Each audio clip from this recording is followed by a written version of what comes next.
My name is Al Lawrence Njuguna. I come from Kiambu County, Kiambaa Sub-County, Karura. I think Karura should be a ward. And I bought this piece of land back 1967 after working as a teacher for 2 years. And it cost me 1,125 shillings at that time. Then I left it bare for 10 years, up to 1977, when I shifted in here. Since 1977 to 1982, I was not doing anything in this farm until October 31st, 1982. I bought 2 cows, which cost me 2,000 shillings, because one I bought for 1,200 and the other one 800 shillings.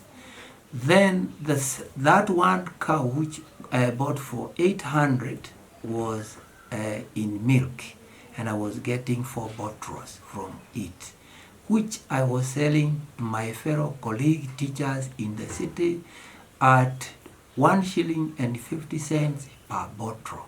So I was getting 6 shillings from that one cow.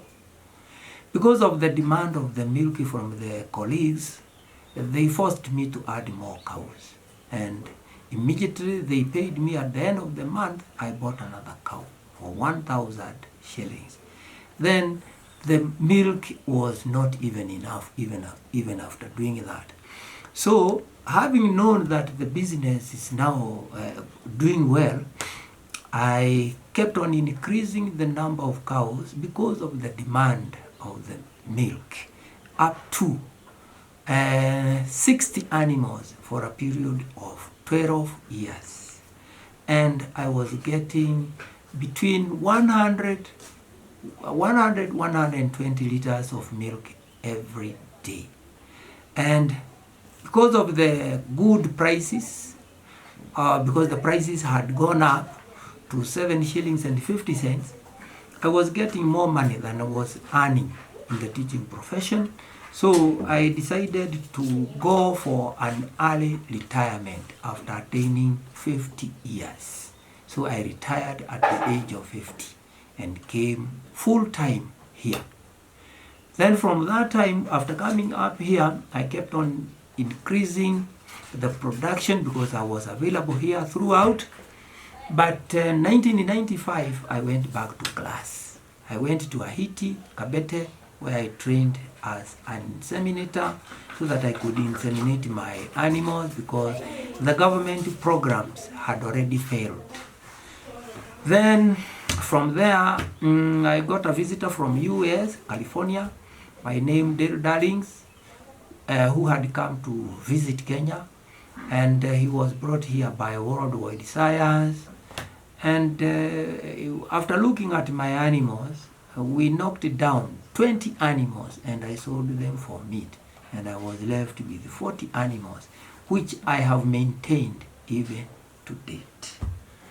From there, I've been going to various training, like year 2004, I was in US, where I trained for fodder management, that is silage making, milk processing, and calf raising. From there, I kept on training. I went to USIU University, again, where I trained as the business management course. And that's all how I've been doing. Anyway. That's interesting. Now, we've organized a training in your farm on 7th of December. Yes. What lessons would you particularly want to maybe take during that particular time? What is it that you would want those who will attend to learn from your dairy farming business? I think I'm very comfortable with silage making because I know people do the wrong things. So I would be very comfortable teaching silage making if you don't mind. And what do you think has enabled you to, from 1970, you started in 1982 to today? What do you think has kept you going? There are several things which has kept me going, and words which have kept me going. One is patience. The word patient is very, very, very important in dairy industry. You have to be very, very, very patient. The other word is love of the animals. Because if you don't love them, you can't keep them. The other one is honesty.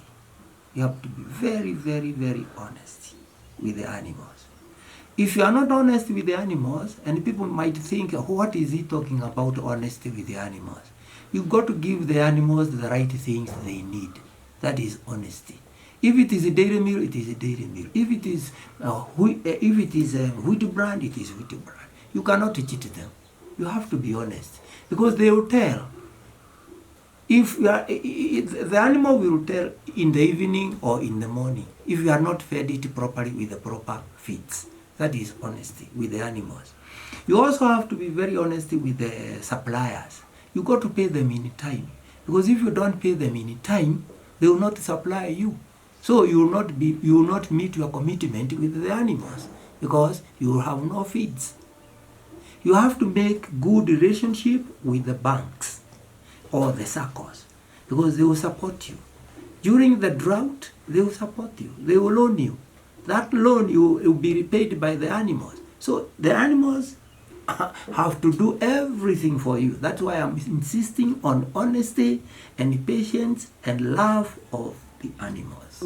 Yes. How about the working relationship with the other thing is the workmen. You got to be very, very, very wise in your management.